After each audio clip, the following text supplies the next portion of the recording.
Smear faces, Lord, they hate to hear your message. Though I'm geared with your protection, your armor that I've been blessed with, no stressing. When I'm trying to teach them all your lessons, they looking at me crazy like I got a weird perspective. Smear faces, Lord, they hate to hear your message. Though I'm geared with your protection, your armor that I've been blessed with, no stressing. When I'm trying to teach them all your lessons, they looking at me crazy like I got a weird perspective. Welcome, ladies and gentlemen. This is the Weird Perspective Podcast. My name is Darry, joined with my amazing bro host, Mr. Raymond Woods. On this podcast, we look to encourage, inspire, motivate, and challenge you to go deeper in your relationship with the Lord Jesus Christ.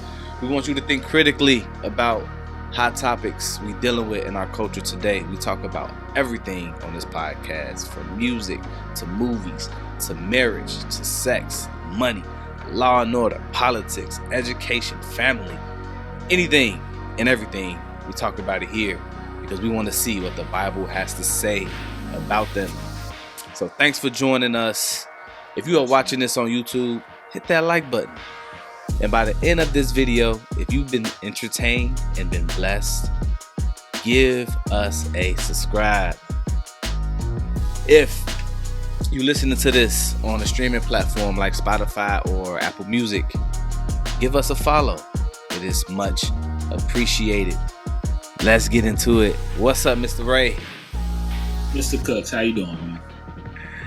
Hey, man, I am blessed and highly favored. I just don't say that just as a cliche, but I really am blessed, really am highly favored, and I'm excited because NBA playoffs are here, and it is time. It is time. So, I'm just excited, man, to be able to watch that. My son is fully engaged in the NBA playoffs. Like, he all in. We made a bracket together. Man, it's been just fun watching him just grow in his love for ball, and so I'm excited, man. I'm excited. Well, who do you have, and who does your son have coming up? My son is a Golden State Warriors fan, Steph Curry, so he's rooting for the Warriors. On paper, I have the Phoenix Suns now that they have KD winning it all, as long as they stay healthy and they continue to gel well. But I have the Warriors as a very close behind them in the West. And then the team that I want to see win, but they constantly let me down, is the LA Clippers. So that's on the West side. On the East, I'm rocking with Philly. I want Philly to take it. But I like Miami as well, just because I like Jimmy Butler and I want to see him get a ring. But I like Giannis too, but he got one, and I don't rock with Milwaukee. But it is what it is. But those are my teams, man. Those are my teams. What about you? Dude, I'm just happy. I'm a '90s NBA fan, so that's when I really started paying attention to the NBA. So for the first time, the Knicks are actually in it and competing, and they're legit. And so, like, it was a wonderful Sunday in general. Me and the wife, we went to church, heard a good word, and, I got home and I knew I wanted to catch that Knicks game. And, dude, I grew up seeing, like, Bulls and Knicks and Madison Square Garden lit up and all this, like Spike Lee in the front row yelling at everybody and all of that. And just today, it was that same atmosphere. And look, I'm from Chicago, so I'm a Bulls fan. But the Bulls ain't in it, so I'm just kind of rooting for the Knicks by proxy, and just mad. I was more excited for basketball in general, because I think it's more exciting when certain teams are in there. So when the Knicks are in there, when the Lakers are in there, like LeBron is in there. So it's just I don't think I've seen a playoffs in my memory that has so many different teams that are good at the same time. Yeah. And so anytime you watch a game, like give or take, one or two matchups, but for the most part, anytime you turn on an NBA playoff game this season, you're going to get a good close match, and that's what I seen today. Like, be it Warriors, like the Warriors game or the Knicks game today, it was close, it was fun, it was exciting, so I can't complain. Yeah. And also D Rose is on the Knicks, so that's another Yeah, reason to root for them because of course. that's the hometown kid right there. So we got to be rooting for D Rose, man. Bring him back to Chicago so he can play one more year and then retire. Don't bring that man back to shit. Let that Yeah, man be in New York. Just he's with Thibodeau. If he came back to Chicago, he'll always be Chicago. If he went and he played in China, he would still be like D Rose from Chicago. That's just who he is, man. He ain't got to be in Chicago to be Chicago. man, but Feel me? he just needs to retire a Bull so we can put his jersey up in the Raptors, man. That's all. That's all I want to do. That's all I want to do. Right next to him. But really quick, I want to apologize to the people that listen to this podcast because we've been missing in action for a couple weeks. And last week we was actually in the process of recording, but we had some technical difficulties on my end that caused us to have to stop. So we want to apologize, and we do, strive for consistency and for excellence. So if y'all was looking for an episode last week, we apologize, but we back and we gonna bring y'all some fun, very entertaining, but very thoughtful perspectives on what we're gonna be talking about today. One thing before we wanted to do a kind of a part two on the music. We discussed it last week from the moral perspective. Now we wanted to get into the aesthetics. But before that, Darry, you hit me to something. Easter just passed. And, that's when every church kind of like pulls out all the stops. And, we're in America, you have the big name pastors, be it the Osteens, the Furticks, whatnot, at multiple levels. And of course, anytime there's a big, hubbub in the church community, Mike Todd is usually attached to it, for Him and good, a few others. Him and a few others.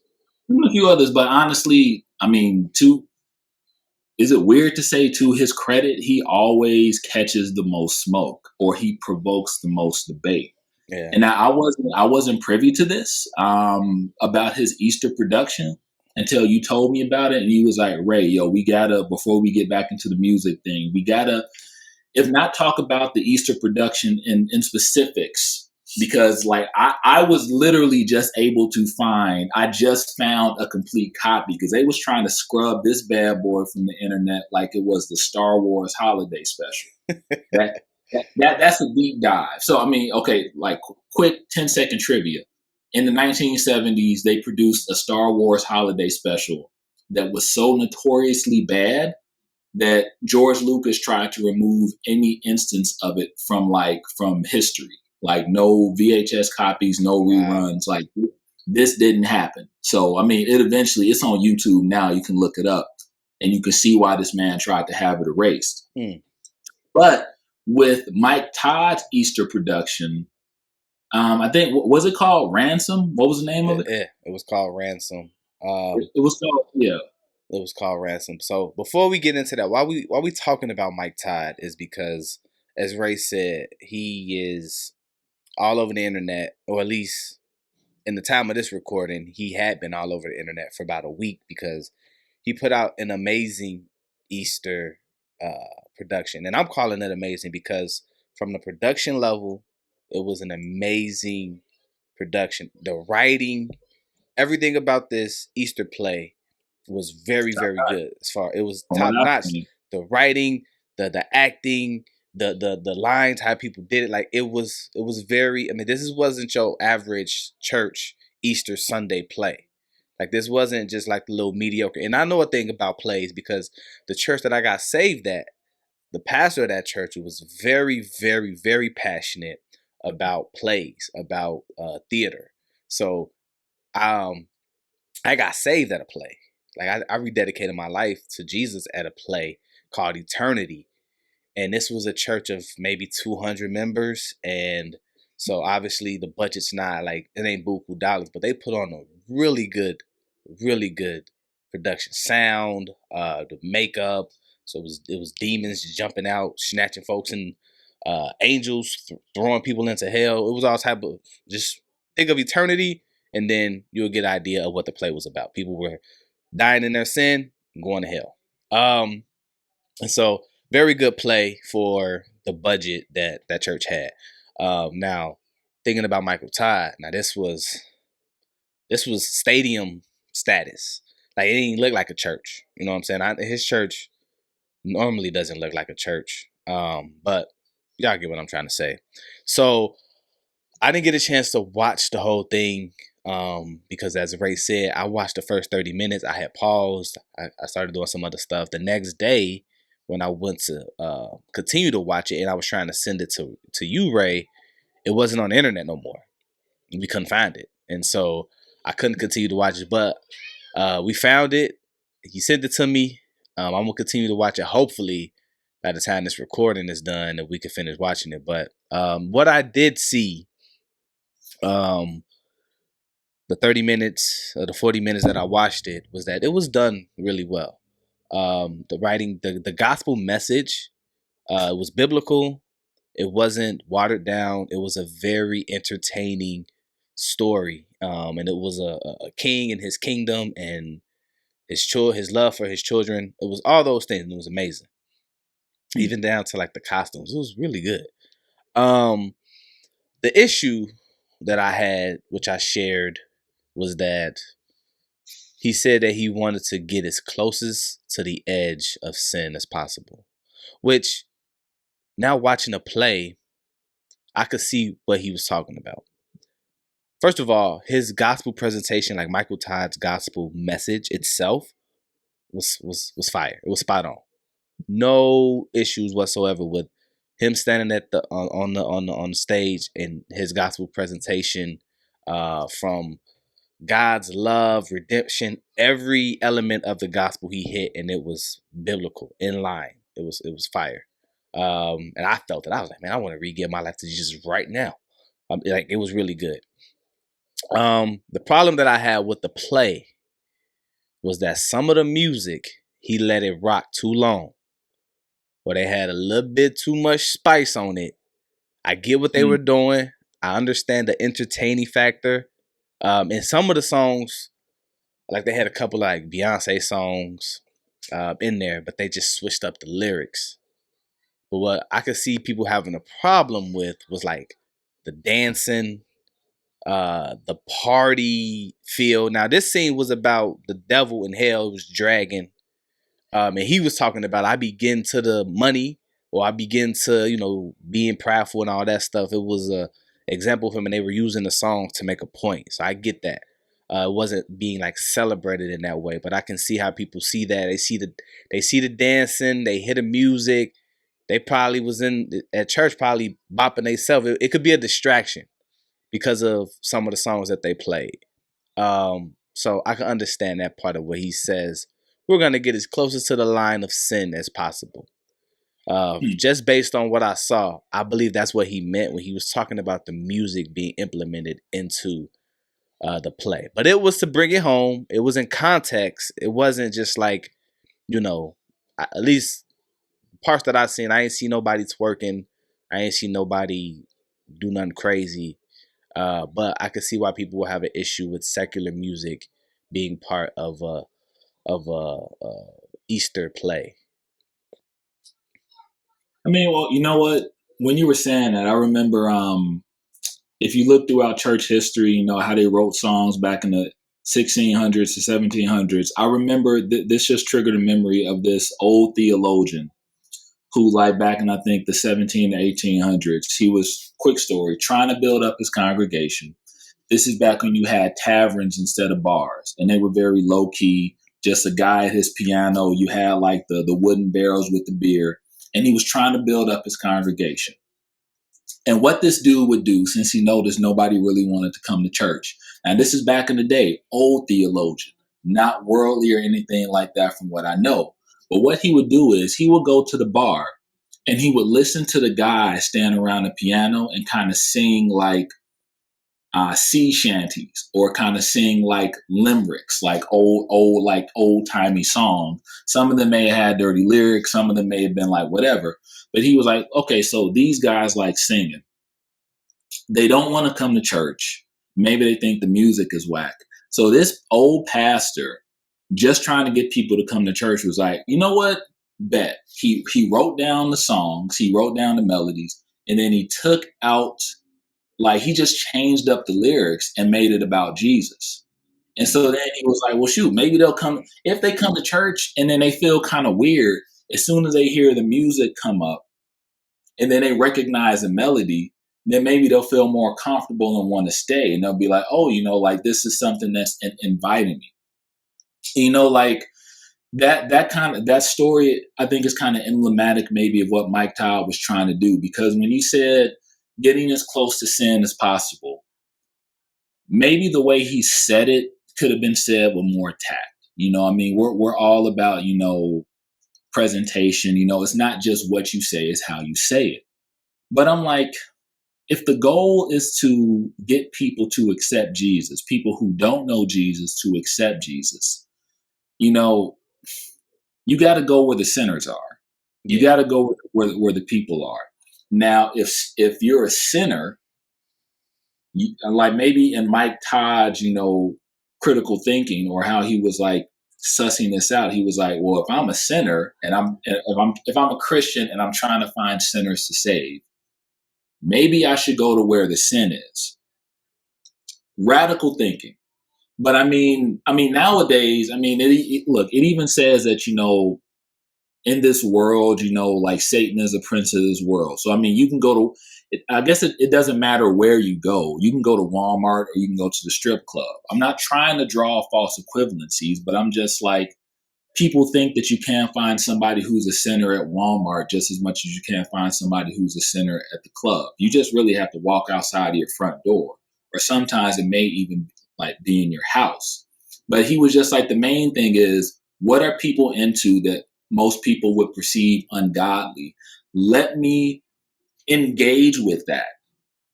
Let me engage with that so that I can draw people who are into those things to kind of hear our point of view. It's like in the one verse, and I had it in my notes. I may have that verse pulled up, but it was basically when it was like, it's always used in evangelism circles or discussions when they're saying, be careful when you're saving a brother or restoring a brother or whatnot, that you don't fall into sin yourself. Yeah. But that constitutes some danger. If there's a danger of falling, it's like driving on a cliff. And then you see the signs and it's like, yo, danger of falling. Well, you have to be on the cliffside to see those signs.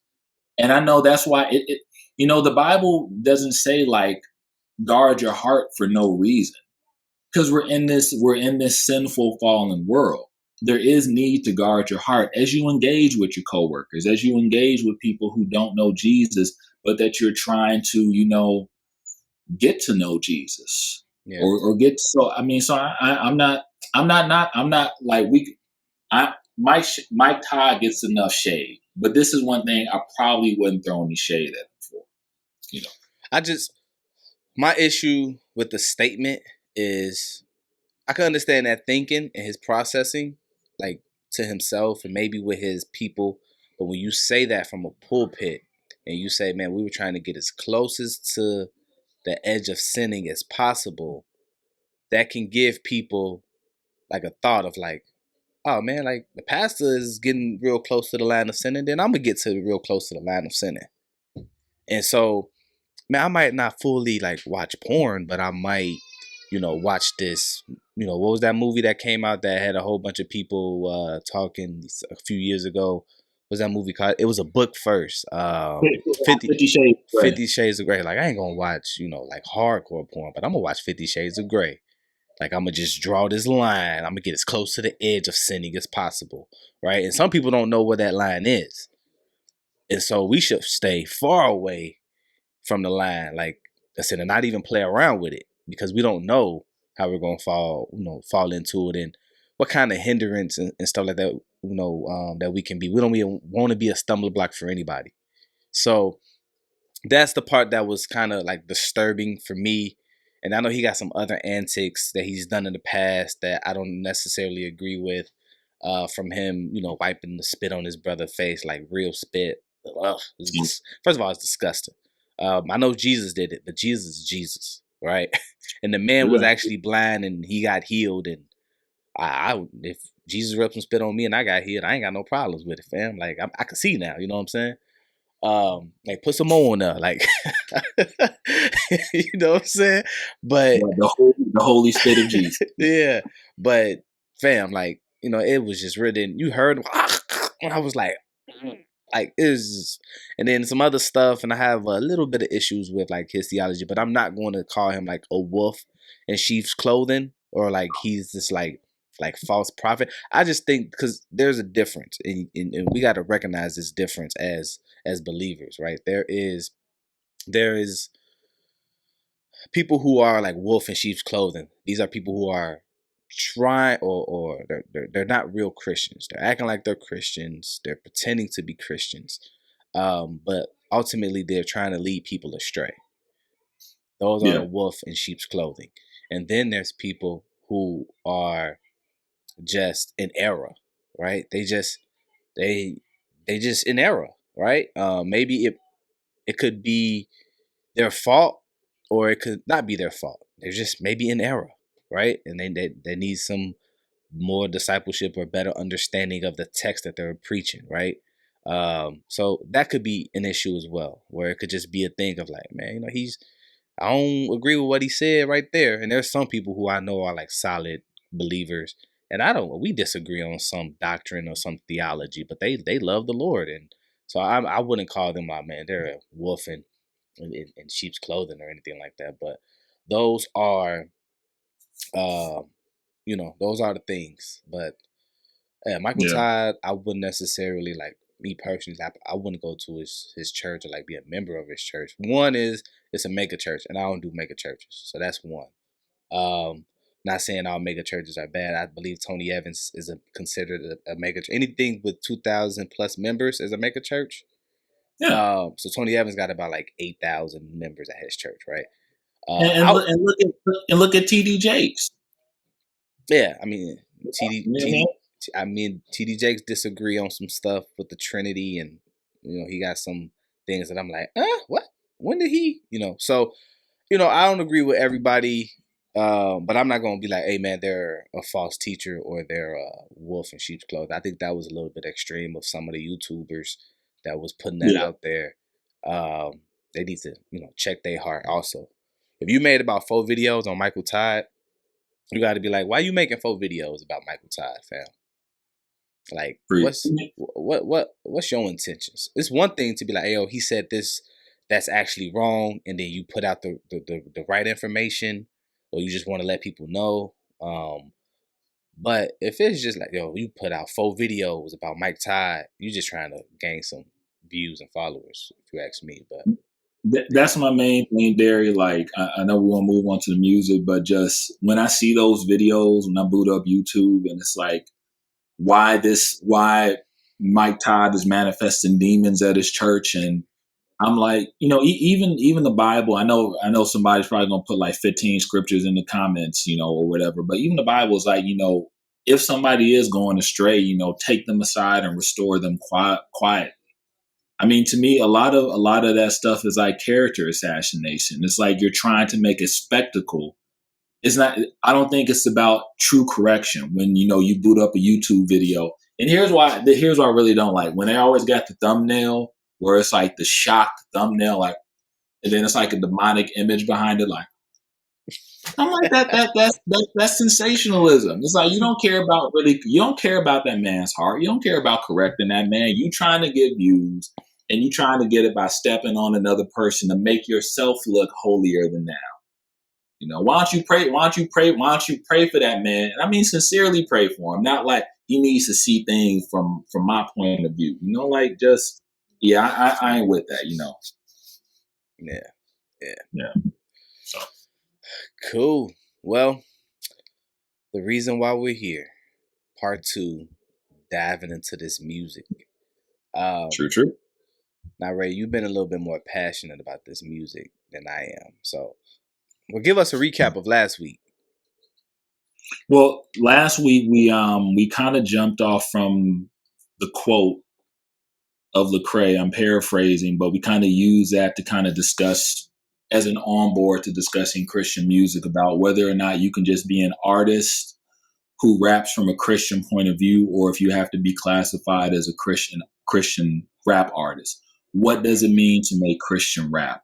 What are the moral implications of that? So we I guess we kind of tried to look at it from I love this term, from a macro point of view, from a large point of view, instead of getting into the weeds of it.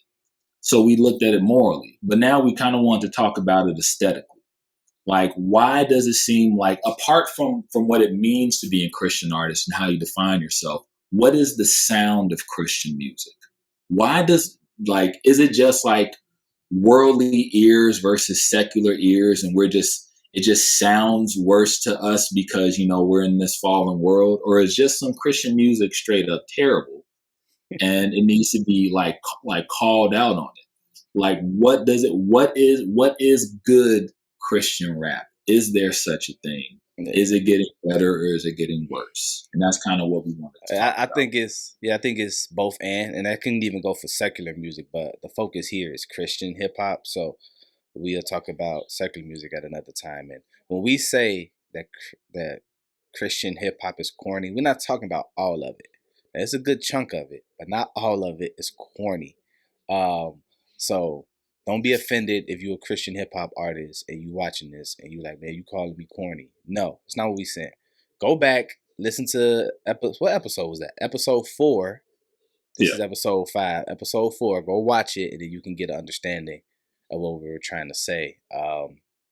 And thinking about the whole Lecrae statement that he made, and how we should respond and be in our music.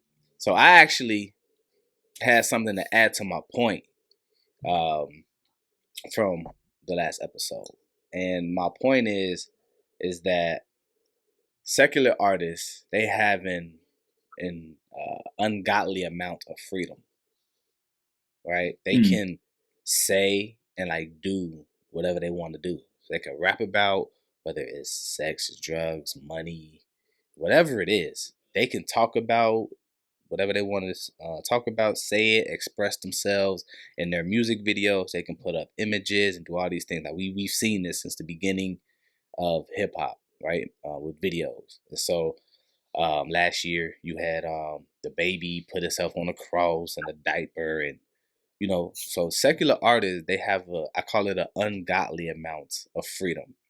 As Christians, we don't have that freedom. Our words have to be seasoned with salt and flavor, and it has to be for building up another one, right? When you read Ephesians chapter 4, verse 29, it says, no foul language should come from your mouth. Not just like harsh words like the B word or the F word, but no foul language should come from your mouth, but only what is good for building up someone in need so that it gives grace to those who hear. And I think music being different from movies, I think this is how we should go about it. Like our music should be a reflection of our beliefs. So if I say I'm a Christian, my music should edify God, right? It should be done in excellence. It should be done to the best of my ability. It should be done. It shouldn't have any foul language. There shouldn't be any type of like beefs. Like I shouldn't be coming at Ray like, oh, dude, I'm going to do this. And you know what I'm saying? And start just coming at him in, with harsh words or violence or threatening him or any of those type of things should be in my music if I say that I'm a Christian. But I should be, number one, be able to glorify God in my music. I should be able to play this around my kids. It's a lot of secular artists that have openly said they don't let their kids listen to their music. And that blows my mind. Cause like your kids, like Eminem, fam, if your kid is in school and they're like, my dad is Eminem, and it's like, and other kids are playing music, but my dad doesn't let me listen to his music. What? That makes absolutely no sense. Right? You shouldn't be doing it. If your kids can't know what you do or know what you're saying, then you probably should just give it up or stop cursing or doing whatever it is that you're talking about, which we know Eminem have said some wild stuff in his music. So I wouldn't want my kids to hear that stuff either. But fam, if you gonna let your kids listen to it, why is it okay for our kids to listen to it? like make it make sense. And so that's one point that I wanted to add is that we don't have those same freedoms. So I want to respond to that though, go ahead. because I would say I disagree vehemently, because I think the Bible actually defines being in the world as being in bondage.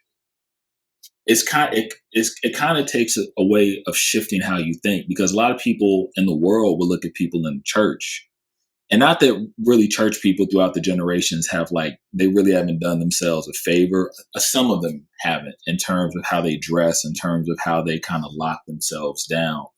But to me, the way the Bible defines it is that, in the world, they think they have freedom, but it's really bondage. So I would say, like, that's independent of music. I guess it takes maturing as a Christian. I don't even think maturing in age, but just maturing as a Christian. Because you got some Christians who are teenagers that got saved, and they were like, "Man, I'm freer now. I thought I had freedom, but I was really in bondage. But now I'm free. He who the Son sets free is free indeed." And then you become saved. And I just pulled this up, Galatians 5:13. "You, my brothers and sisters, were called to be free, but don't use your freedom to indulge the flesh. Rather, serve one another humbly in love." So we were called to be free. And I think, Darry, to this point, well, you have to, when it's like, well, you have to speak seasoned with salt. You have to speak, in grace. I don't have to, I get to. It's like being set free. You think about like in a video game or something like that, or like in an anime, it seems like sometimes the idea of being set free or attaining like a different level where you finally get to access your powers, it's like, or I can use the example of the Matrix. Like it wasn't until Neo died in the Matrix and then was resurrected that he got to use all of his powers. I wouldn't be able to love truly if I didn't know Jesus. I was set free to be able to love. I was set free to be able to walk in grace. So I think I can be as much as I admire a lot of artists in the world, I think that if Christians really tapped into their artistry and stopped looking at the word as a restriction, rather than, it said, it's like it sounds like a paradox, but the word of God is referred to the perfect law of liberty. The law of liberty. So I think it's like, if anything, it's like the Bible is like the rules of our freedom. Where it's like in the world, it's like, it's like the bondage just has like the look of being free when it's not really. So I think, so that's why sometimes it seems like it's so hard to, like, if you, not generalizing, but it's like, man, why can't this rapper stop using lean? Or why do they feel like they need to be on lean to be able to rap, or they need to be smoking weed, or they need to be doing that? They feel like they free, or are they addicted to sex, or they addicted to that, but they're not really free. Whereas I think like the Christian period, we'll get to the Christian artists in a second, but that would be my pushback on that. Like, we got the true freedom.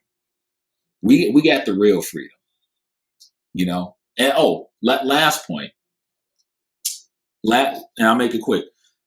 I love this illustration. I think it comes from drumming, but I'll connect it to how Jesus worked. Like, they always talked about in drumming, they think that it's really amazing if you can just beat the crap out of the drums. But a lot of people will say, man, it's more impressive if that drummer could like do about a 6-minute tight solo where they just are firing on all cylinders. And then, well, why is that more impressive? Why is that more impressive than, just like going all over and going crazy and sweating? Because that's power, but it's channeled, and it's under control, and it's harnessed. Jesus, I love it when he was like, look, I could hop up off this cross and call down like 40 legions of angels and annihilate existence. I'm choosing not to for you. That's power, because it's harnessed power. It's power under control. he was free to do whatever he wanted to, but he chose a different path. That would be my pushback on it. Nah, that's a really good point, a really good perspective on that. And I appreciate it. And yeah, when I say an ungodly amount of freedom, that's why I put the word ungodly in there. I definitely believe that we are the much more freer people in Christ. And I also believe that being able to articulate yourself without having to use like, I just call them what it is, dumb words like profanity. Like you ever watched a stand-up comedian and their punchline is the curse word instead of just a really good joke, right? As soon as they come on stage, like, hey, MF, and this and that, and it's like, and everybody laughs because he seems so silly. But then you get a person like a Dave Chappelle who can tell a story, who can set it up really good. He doesn't need to curse. I mean, he curses in his stand-ups, but the curse word is not the The point. punchline, right? Yeah. And even if he didn't curse, it would have still been just as funny. That's good. And that's what I love about being a Christian, is that we can articulate ourselves without having to fall into the ways of the world. But for a non-believer, they don't understand that, and they don't know that they're in bondage. I gave a handful of students at gym session some hard truths about them being slaves to sin. So I definitely understand that they don't understand that they're a slave. And there's a famous quote by Harriet Tubman that says that she probably would have been able to free a lot more slaves if they had realized that they actually were slaves.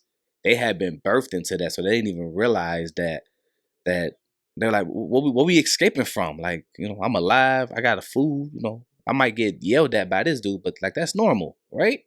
And she's trying to tell him like, nah, fool, you slave right now. Like there's freedom over here. Come on. And then so she probably would have been able to free a lot more people, yet they would have known that they were in bondage and really not free. So but yeah, no, that's definitely a good point, man. I take that pushback. The first issue I had, like I said, was who are you rapping to? You want to give your best. God is already honored by you. You already please him. He took care of that at the cross. So you want to give people your best when you're rapping. You want to have a good pen. You want to have a good pen game. You want to make sure you work on your like double and triple entendres. Doesn't have to be about sex, but you just want to make sure like your wordplay is clever, that it's up to par, that you work on your stuff. So that's one. Really, and you can tell when you got weak wordplay. But honestly, the second one is, and I think this is like the biggest kind of point I can make about Christian music. Name one great Christian music producer, hip hop. And I was sitting up and I was literally thinking like, God, why? Like, what is the key difference? Why does Christian music sound so different? And then I started naming some names. I said, well, wait a minute, where is a Christian Jay Dilla? Where is a Christian Just Blaze or Q-Tip? Where is a Christian Ninth Wonder? Where is a Christian DJ Premier or Kanye West or RZA? Well, I do.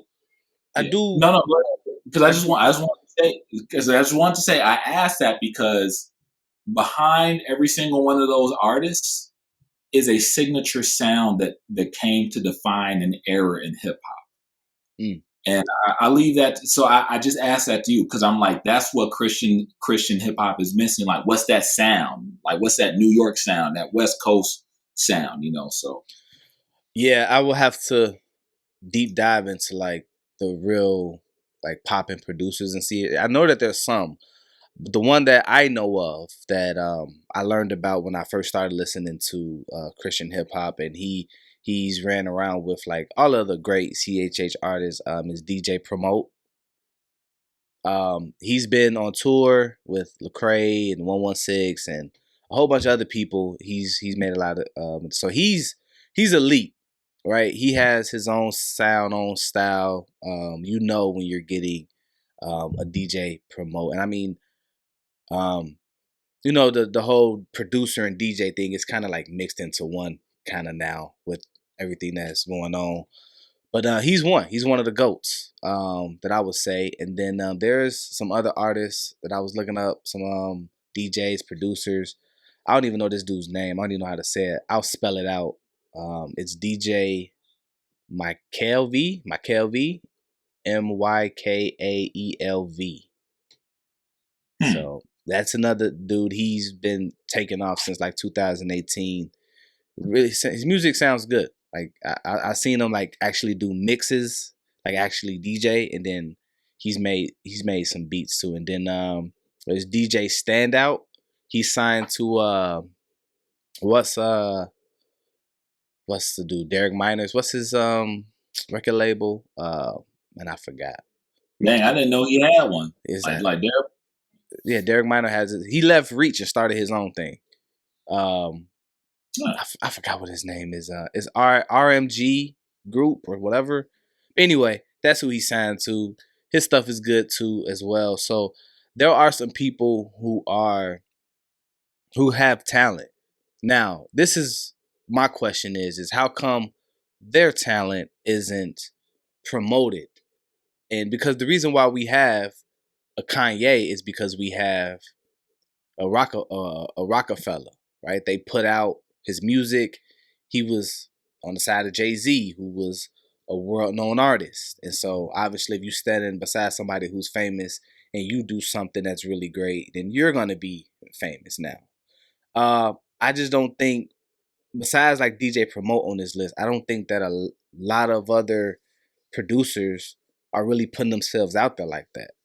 They might go on the tours, they might do a couple things, but I don't know if they're like putting themselves out there. And then even though you put yourself out there, who's backing you? You know what I'm saying? Like who's giving you that cosign? That's important. I think that's important. Like without Young Money, we got no Drake. I mean, he was an actor. He was Wheelchair Jimmy before, but when he got with Young Money is when his career took off. Right? So without Wayne and without Nicki Minaj jumping on his records and giving him that cosign, we don't have Drake. You know what I'm saying? And I think it just goes down the list. You got the other DJs, DJ Envy, DJ Jazzy Jeff. Would it still be a DJ Jazzy Jeff on the famous level, not his talent, but would he be known if it wasn't for Will Smith? It wasn't for the Fresh Prince. So I think some of these like artists, they're super talented, but we'll never know about them because nobody give them that cosign. And I'll wrap up my point by saying this. This is big in basketball. And as I talk to a lot of the students that we work with, they all want to be like, we're going to get to the league. I'm going to get to the league. But I'm like, okay, how? Right? To get to the NBA is like, right, that's you made it. You get to the NBA. Everybody's going to know your name. You're going to have to be drafted and all this other stuff, right? But if you don't put yourself out there, like you ain't got no type of highlight videos, you're not going to a school with an elite basketball program, who's going to scout you? So without you being noticed, without being scouted, you can't be recruited to go play for a college. Ultimately, you won't make it to the NBA. And I think a lot of that plays into music as well. It's like such and such is a great talent. I know a whole bunch of dudes on the street that'll probably kill 20-30% of these NBA players, but don't nobody know who they are. So they're not gonna get that. They're not gonna get the tryout. You know what I'm saying? Nobody knows them, but they out here, they doing their thing. They play ball. They known in the neighborhood. You know what I'm saying? In the art, in the music circle, it could be like, man, you known in some of these clubs, right? You known in certain neighborhoods, right? People know you, but you ain't got, that big name hasn't co-signed you yet. So that might be a reason why a lot of Christian artists, and then it also goes back to the thing we were talking about earlier, where it's like, I'm just doing this for the Lord. And some of them are doing excellent things for the Lord. And they just like, I'm just doing this for the Lord. If it blow up, it blow up. If it don't, it don't. You know what I'm saying? I'm going to put it out there on a couple of platforms, and that's what it is. But they don't have the big superstar that's going to put on. And a lot of, even Lecrae, as popular as he is, He's done songs with so many secular artists: Paul Wall, Bun B, Ty Dolla Sign, Ty Dolla Sign. Like he got songs, 40. E40. So he got records with some superstars, but he's still not like, you know, like known. I tell a kid I played Spray the Ops Out, and I played it to our kids, and it was like, who's that? And it's like, yo, so, you know, but if I play, you know, Lil Durk, Chief Keef, even another local artist that ain't even signed to nobody, they would know them. But I mean, I think it's part of the game. So yeah, that's my I take. mean, okay, so I mean, like, part of that you can't really blame on like being a Christian rapper or being an untalented Christian rapper. I mean, I remember Lecrae was on Sway in the Morning, and he got challenged by a caller who called in, and they were like, "Yo, I mean, why does it seem like with all the resources and the talent you guys have, you know, that y'all can't never chart?" And Lecrae got real with him. This is the latest interview he did right before Church Closed 4 came out. Yeah, I remember I watched this one. Yeah, and he got real with him. He was like, "Man, because the radio ain't trying to hear like the positive stuff, man." I mean, and this is what's really I mean, they ain't trying to hear about the aspirational build your community stuff up, and that's not just if you're a Christian. You know, 21 Savage just had I heard a quote by him, and this is recent. This may be like a week old. And the quote, I didn't understand the context of it at first until I read into it a little bit. But he was basically like, "Yo, man, I can't be rapping about Jesus and about, you know, feeding the community, man. I would starve. You know, my family wouldn't get no money." And this is him responding to accusations of him being a hypocrite because he had come out against gun violence in the wake of like some recent mass shooting. But then people were pointing at his lyrics saying like, "Yo, you promoting gun violence in your lyrics, but you coming out speaking about gun violence." And he was just, I mean, in a way, I actually like, at least he's being honest. He's like, "Yo, wouldn't nobody listen to no positive stuff. You know, like if I was rapping about Jesus or about," and to a certain extent, he's right. I mean, in the sense of, Look at Lupe, you're one of your favorite artists. Lupe still makes music, but ain't nobody and talking about him. Ain't nobody putting him on the feature because he's not, even though he's not a Christian, but he makes positive music, and there's certain things that he won't get on, he won't talk about, he won't support. and he's fire. I mean, I see Lupe is one, but I would say Common. Common will have like he probably has out like 12 albums, and he'll release an album and I won't even know about it until I look it up, and it will be really thoughtful, really poetic, you know, like talking about God, talking about religion. I don't know where he's at in his theology, and you know, some stuff, a lot of stuff I question, but it's like the way he raps and his subject matter is not going to get radio play. Yeah. And you know what? Here's the thing. I think Common is cool with that. I think Common, I mean, look, yeah, you want to be, yeah, it'd be great if you was like getting radio play all over, but it's like he knows what he does. That's the thing I think about, like, and he's comfortable. It's like, of course, the obvious response to 21 Savage is, what does it profit a man to gain the whole world and lose his soul? And to a certain extent, that's why I really rock with someone like Common, who's like, "Yo, I can't," because Common was doing that when he was 21. Common really ain't switched up his style since he was like Common Sense, rapping in Chicago. You know, he's still that neo soul spiritual brother and all that stuff. So I think by nature of being a Christian rapper, you kind of put yourself into an extra corner because you will kind of have the whole conscious label stamped on you, which means just like a Common won't get radio play over like a Chief Keef or a Dirk or a Little Baby or Meg The Stallion, then you, for dang sure, the Christian artist ain't gonna get radio play over Common or over those other artists. That's the one thing I'll concede to. Like, yeah, it will be hard to get that extra. I mean, unless you look like Lecrae in 2004. I mean, that's why Lecrae literally was or is the anomaly, because Lecrae would drop an album and it will be number one in the country. His pull with like the Christian evangelicals was just that hot. That was a fascinating period Like when Lecrae dropped Anomaly, and like literally everyone was like, "Who is this dude that could drop an album?" And everybody buys it. And like, but then that's a whole nother discussion. But I would say, like, to wrap up my point, there's that angle. Like, yeah, you will not be as popular probably. But I mean, like, oh, my bad too. Sorry, just no, what? thought in my head. It's a producer name. He's catching a lot of heat right now, but he was popping for like 3 years. He was signed to 116. His name's Gavi.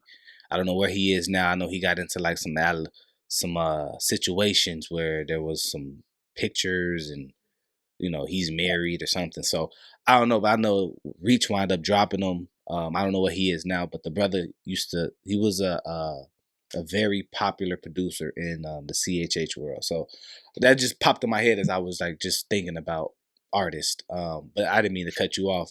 But no, it's all good. That shout out to Gavi. Reach out to us, man. We want to have you on the show.